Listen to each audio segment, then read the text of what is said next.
2014లో TDP ప్రభుత్వం ఏర్పడిన తర్వాత 2015లో అమరావతిని రాజధానిగా డిక్లేర్ చేసిన తర్వాత అప్పట్లో టీడీపీ ప్రభుత్వం ఒక నిర్ణయం తీసుకొచ్చింది. ఏంటంటే మై బ్రిక్ మై అమరావతి. ఇది చాలామందికి గుర్తుండొచ్చు. అమరావతి నిర్మాణానికి ఇటుకలు విరాళంగా ఇవ్వండి, కనీసం 10 రూపాయలు. చంద్రబాబు నాయుడు ఆ రోజు పిలుపునివ్వటం జరిగింది. 10 రూపాయలకి తక్కువ కాకుండా మీరు ఎంతైనా విరాళం ఇవ్వండి అని. సో అంటే ఇక్కడ ఆన్లైన్ ద్వారా దానికి ఒక వెబ్సైట్ కూడా అప్పుడు రూపొందించడం జరిగింది. ఎంతోమంది దానికి బ్రిక్స్ విరాళంగా ఇవ్వటం జరిగింది. అంటే మనం ఇక్కడ ఇచ్చేటువంటి డబ్బులను బట్టి నిర్ణయాలు అనేవి బ్రిక్ 1 రూపీ చొప్పున కౌంట్ చేస్తారు. 10 రూపాయలు ఇచ్చారంటే అమరావతికి 10 ఇటుకలు విరాళంగా ఇచ్చినట్లు అనమాట. అప్పుడు ఎంతోమంది అటు కార్పొరేట్ సంస్థలతో సహా, కార్పొరేట్ సంస్థల్లో ఉద్యోగులతో సహా ఎంతోమంది ఇచ్చారు.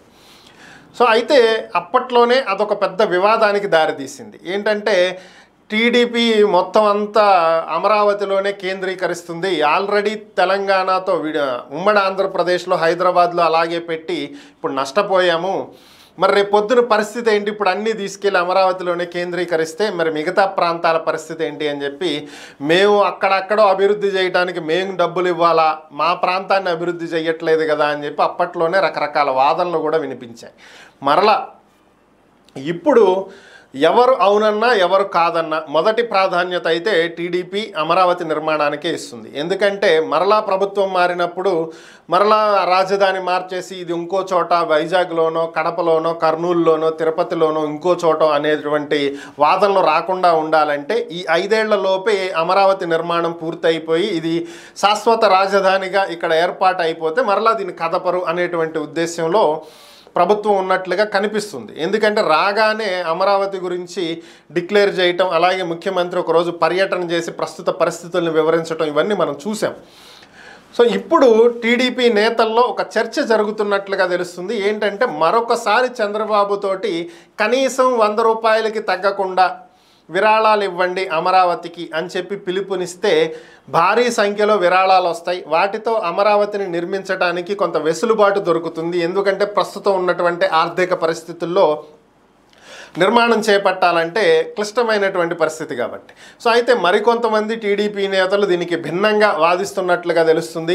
గతంలో ఇలాంటి పిలుపునిచ్చే మనం ఆల్రెడీ ఇబ్బంది పడ్డాము, మిగతా ప్రాంతాల వాళ్ళు మా ప్రాంతాల అభివృద్ధి కోసం విరాళాలు అడగరు కానీ అమరావతి కోసం విరాళాలు అడుగుతున్నారు, మా సొమ్మంతా తీసుకెళ్ళి అక్కడెందుకు పెట్టాలని చెప్పి ఆలోచిస్తారు, మళ్ళీ మనం సమస్యలు ఎదుర్కోవాల్సి వస్తుంది, కాబట్టి అసలు అడగకుండా ఉంటే మంచిది అని చెప్పి కొంతమంది వాదిస్తున్నట్లుగా ఒక సమాచారం. మరి ఓవరాల్గా టీడీపీ దీని మీద ఏం నిర్ణయం తీసుకోబోతుంది? అమరావతిని విరాళాల ద్వారా నిర్మించబోతుందా? అప్పట్లో మరొక విషయం ఏంటంటే పెట్రోల్ డీజిల్ మీద లీటర్కి ₹1 అమరావతి సెస్ అని కూడా వేశారు. ఎందుకంటే ప్రతిరోజు మనం కొట్టించుకునే బైకులకి కానీ కార్లకు కానీ వాడేటువంటి పెట్రోలు డీజిల్ మీద 1 లీటర్కి ₹1 చొప్పున సెస్ కనుక ప్రభుత్వం వసూలు చేస్తే ఆ డబ్బులు అమరావతి నిర్మాణానికి ఉపయోగిస్తాము అని చెప్పి. అంటే యావరేజ్గా రోజుకి ఒక రాష్ట్ర వ్యాప్తంగా ఒక 30,000 మంది పెట్రోల్ కొట్టిస్తే ఒక్కొక్క లీటరు ₹30,000 వచ్చినట్టే. నేను చాలా తక్కువ చెప్పానండి. రాష్ట్రంలో ఉన్నటువంటి 5 కోట్ల మంది జనాభాలో కనీసం 3 కోట్ల మందికి వెహికల్స్ ఉన్నాయి. సో రఫ్గా ఒక్కొక్క లీటర్ కొట్టించిన రోజు ఆదాయం 3 కోట్లు ఉంటుంది సింపుల్గా. సో ఇది పరిస్థితి. సో అలాంటిది మరలా ఒకసారి ఇలాంటి కొత్త నిర్ణయాలు ఏవో తీసుకోబోతున్నారు.